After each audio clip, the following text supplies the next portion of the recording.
Surrogacy क्या होती है और उसमें हम क्या करते हैं? तो सरोगेसी का अगर मैं सीधी सादे लैंग्वेज में समझाने को जाऊँ तो उसका मतलब ये है कि आपका एम्ब्रियो यानी कि आपका बच्चा या बच्ची किसी और के यूट्रस में ग्रो करना, इसे हम सरोगेसी बोलते हैं। हाय, मेरा नाम डॉक्टर मंजुश्री कोटेकर है और मैं एक फर्टिलिटी स्पेशलिस्ट हूँ। आज मैं आपसे सरोगेसी के बारे में बात करने वाली हूँ। तो इसकी ज़रूरत कौन से पेशेंट्स को पड़ सकती है और ये ट्रीटमेंट कैसे किया जाता है? तो इसकी ज़रूरत उन पेशेंट्स को पड़ेंगी जहाँ पे उनका यूट्रस है ही नहीं। कोई-कोई बीमारियाँ ऐसी होती है कि किसी पेशेंट्स में जन्म से यूट्रस नहीं होता, उनको पीरियड्स भी नहीं आ सकती उसकी वजह से। और ऐसे पेशेंट्स में ऑब्वियसली वो एम्ब्रियो बढ़ाने के लिए किसी और के यूट्रस में डालना पड़ेगा। और एक पेशेंट का कैटेगरी है जहाँ पे उनका यूट्रस कैपेबल नहीं है वो एम्ब्रियो को 9 महीने तक ग्रो करने के लिए, वहाँ पे भी हमें सरोगेसी की ज़रूरत पड़ सकती है। और कोई-कोई पेशेंट्स को इतना मेडिकल प्रॉब्लम होता है कि अगर वो प्रेगनेंसी कैरी करेंगे, तो 9 महीने में उनका हेल्थ इतना बिगड़ जाएगा कि उनके लाइफ के लिए उससे धोखा बन जाएगा, डेंजर बन जाएगा।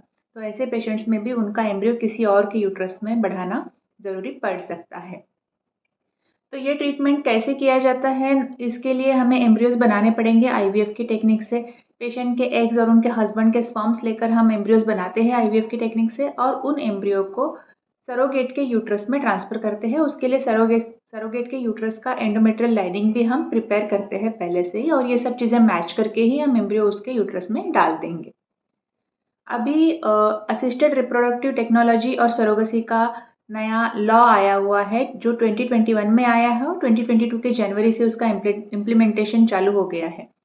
उसके हिसाब से अगर एक आधे कपल को सरोगेसी का सर्विस लगेगा तो उसके लिए कुछ क्राइटेरिया उन्होंने स्पेसिफाई किए हैं।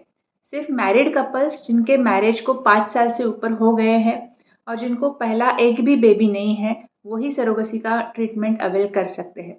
उन्हें सरोगेसी की ज़रूरत है या नहीं, ये एक मेडिकल बोर्ड डिसाइड करेगा और उसके बाद ही उनको वो एलिजिबिलिटी सर्टिफिकेट दे देगा कि ये कपल सरोगेसी के लिए जाने के लिए एलिजिबल है।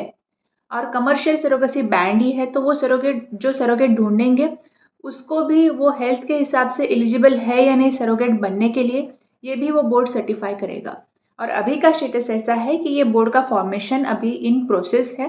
इसके लिए सरोगेसी का ट्रीटमेंट अभी कहीं पे भी नहीं किया जा रहा है। तो आज के लिए इतना ही। अगर आपको कोई डाउट्स पूछने हैं तो नीचे कमेंट्स में पूछ सकते हो या कंसल्टेशन के लिए आना है तो मेरा क्लिनिक चेंबूर में है और मैं कुर्ला में आर्ट फर्टिलिटी क्लिनिक में भी हूँ कंसल्टेशन के लिए अवेलेबल। Thank you.